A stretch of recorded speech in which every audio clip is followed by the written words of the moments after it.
Hello friends, welcome back to our channel trademark quick fix. This is CS Rashika Chatwal and आज की video में हम कुछ कॉमन क्वेश्चंस, कुछ कॉमन कंफ्यूजन, कुछ queries over trademark hearing discuss करने वाले हैं।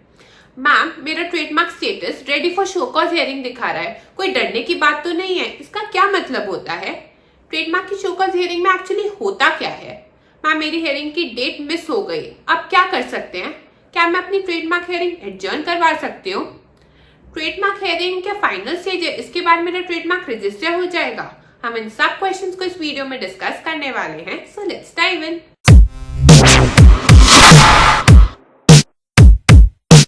So let's start with understanding. अगर आपका ट्रेडमार्क स्टेटस दिखा रहा है ready for show cause hearing, तो इसका क्या मतलब है? इसका मतलब है कि आपकी ट्रेडमार्क एप्लीकेशन उस पॉइंट पे पहुंच चुकी है जहां पे एज एन एप्लीकेंट या फिर एज अ ट्रेडमार्क एजेंट आपको face to face trademark registrar या ट्रेडमार्क एग्जामिनर को एक्सप्लेन करना है कि क्यों आपका ट्रेडमार्क एक्सेप्ट होना चाहिए। It's like the final chance. आपको पहले बहुत सारे चांस मिले थे जिसमें आपको रिटन में रिप्लाई के थ्रू कन्विंस करना था कि क्यों आपका ट्रेडमार्क एक्सेप्ट होना चाहिए, बट जब वो रिटन रिप्लाई से नहीं कन्विंस होते तो this is like the final chance given, जहां पे आपको face to face either physically through in a hearing और through a video conference meeting आपको ट्रेडमार्क रजिस्ट्रार, ट्रेडमार्क एग्जामिनर को कन्विंस करना होता है कि क्यों आपका ट्रेडमार्क एक्सेप्ट होना चाहिए। यहाँ पे एप्लीकेंट खुद या फिर ट्रेडमार्क एजेंट के थ्रू अपनी हियरिंग को अटेंड करवा सकता है। मेरा trademark status ready for show cause hearing किस रीजन से हो सकता है, किस किस रीजन से आया होगा ये स्टेटस? दो केसेस में आपका trademark status ready for show cause hearing होता है। केस 1, जब ट्रेडमार्क आपका एग्जामिन हुआ तो ट्रेडमार्क एग्जामिनर को लगा कि आपके ट्रेडमार्क में कोई इश्यू है या वो किसी से सिमिलर है, तो उसने क्या करा, उसने एग्जामिनेशन रिपोर्ट इश्यू करी और आपके ट्रेडमार्क को कर दिया ऑब्जेक्ट। उस केस में आपने करा फाइल रिप्लाई, बट आपके रिप्लाई से वो सफिशिएंट रिप्लाई नहीं फाइंड आउट हुआ, वो ट्रेडमार्क रजिस्ट्रार को कन्विंस नहीं कर पाया, तो उस केस में रजिस्ट्रार आपको लास्ट चांस देता है ready for show cause hearing में कि आप फेस टू फेस आकर by submission of documents, by submission of evidence उनको कन्विंस करो कि क्यों आपका ट्रेडमार्क एक्सेप्ट होना चाहिए। या फिर केस 2, जब आपका ट्रेडमार्क जर्नल में पब्लिश हो गया था तो किसी थर्ड पार्टी को आपके ट्रेडमार्क से इशू था, इसलिए उन्होंने कर दिया अपोज।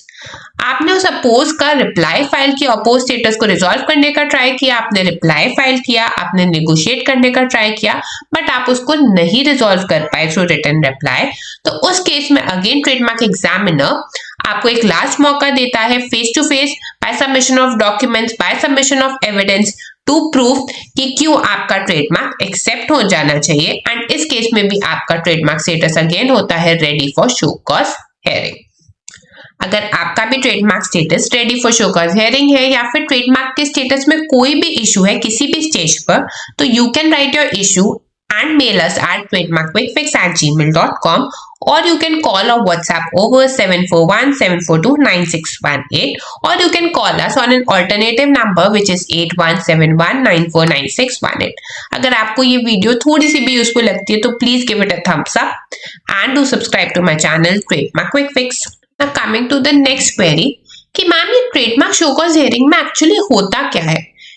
इस हेयरिंग में आप एज एन एप्लीकेंट या आपका ट्रेडमार्क एजेंट आपके ट्रेडमार्क से रिलेटेड आर्ग्यूमेंट्स, एविडेंसेस रखेगा, क्लैरिफिकेशंस रखेगा face to face in front of trademark examiner या ट्रेडमार्क रजिस्ट्रार के सामने, एंड उसको कन्विंस करने की कोशिश करेगा कि क्यों आपका ट्रेडमार्क रजिस्टर होना चाहिए, क्यों आपका ट्रेडमार्क एक्सेप्ट होना चाहिए। अल्टीमेटली इन आर्ग्यूमेंट्स, इन एविडेंसेस के बेसिस पर एग्जामिनर और रजिस्ट्रार डिसाइड करेगा कि आपका ट्रेडमार्क एक्सेप्ट होगा कि रिजेक्ट होना चाहिए।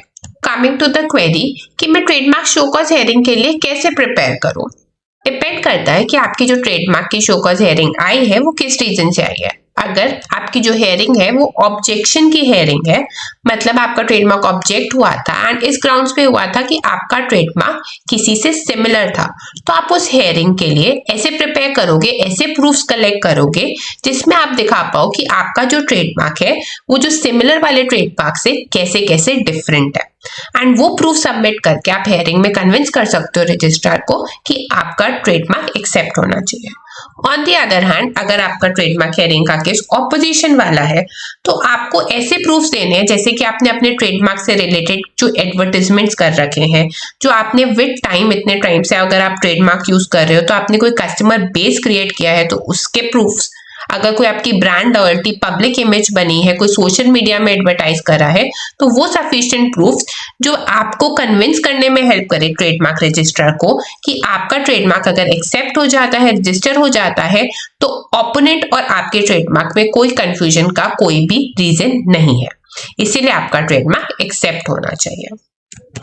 Now coming to the next query, क्या ट्रेडमार्क हेयरिंग एडजर्न हो सकती है? यस, आप अपनी ट्रेडमार्क हेयरिंग एडजर्न करा सकते हो, बस कुछ कंडीशंस फुलफिल करनी है। फर्स्ट, कि आपको एक टीएमएम फॉर्म फाइल करना पड़ेगा विद प्रिस्क्राइब फी ऑफ ₹900। उस फॉर्म को आपको कम से कम हेयरिंग के at least 3 days before hearing date आपको फाइल करने की रिक्वायरमेंट है। उस फॉर्म में एक रीजनेबल कॉस्ट देना पड़ेगा कि आप क्यों अपनी हेयरिंग एडजर्न करवाना चाहते हो, एंड मैक्सिमम आप अपनी 2 एडजर्नमेंट्स ट्रेडमार्क हेयरिंग की ले सकते हो।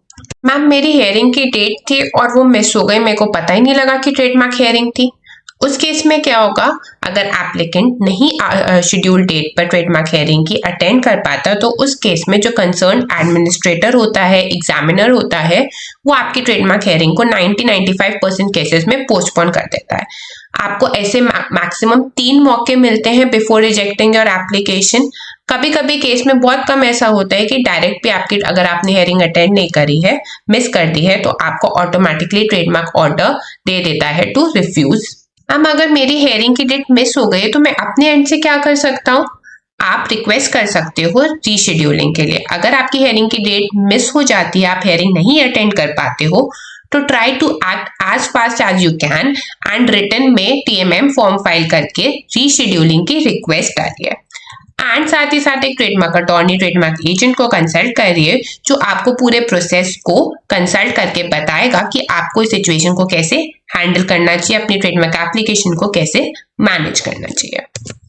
हम क्या शो कॉज हेयरिंग ट्रेडमार्क का फाइनल स्टेज होता है? नो, शो कॉज हेयरिंग एक बहुत इंपॉर्टेंट स्टेज होता है, पर जो फाइनल ट्रेडमार्क रजिस्ट्रेशन का डिसीजन होगा वो हेयरिंग के बाद ही होता है।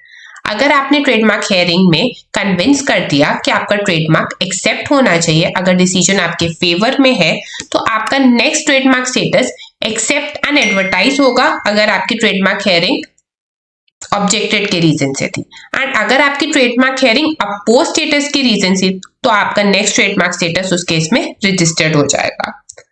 अगर आपकी ट्रेडमार्क हेयरिंग आपके फेवर में नहीं आया डिसीजन, तो उस केस में आपका नेक्स्ट ट्रेडमार्क स्टेटस रिफ्यूज या अबैंडन दिखाएगा। कभी कभार हेयरिंग में हेयरिंग ऑफिसर आपसे फर्दर कुछ डॉक्यूमेंट्स, कुछ और सबमिशंस मांगता है, कुछ और क्लैरिफिकेशंस मांगता है, तो आप उस केस में आपकी हेयरिंग के बाद एक और हेयरिंग शेड्यूल होती है। If you have still any confusion, आपको कोई भी असिस्टेंस चाहिए आपके ट्रेडमार्क हेयरिंग या किसी भी स्टेज से related, you can mail us over trademarkquickfix@gmail.com, or you can call us or WhatsApp over 7417429618 or an alternative number 8171949618. अगर वीडियो यूजफुल लगती है तो give it a thumbs up and subscribe to my channel Trademark Quick Fix. Thank you.